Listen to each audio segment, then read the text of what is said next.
ये जिस्म है तो क्या, ये रूह का लिबास है, ये दर्द है तो क्या, ये इश्क की तलाश है, फना किया मुझे ये चाहने की आस में, धरा धरा शिकस्त ही हुआ।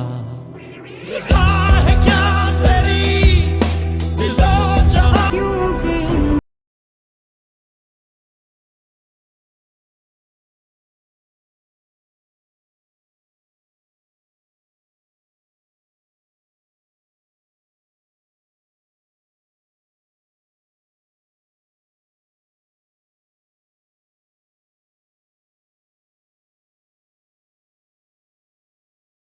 যে এখনও অনেক মানুষ খাবারকে মূল্য দিতে জানে না, আর এক মুঠ খাবারের জন্য এখনও অনেক মানুষ অনেক কষ্ট করে থাকে।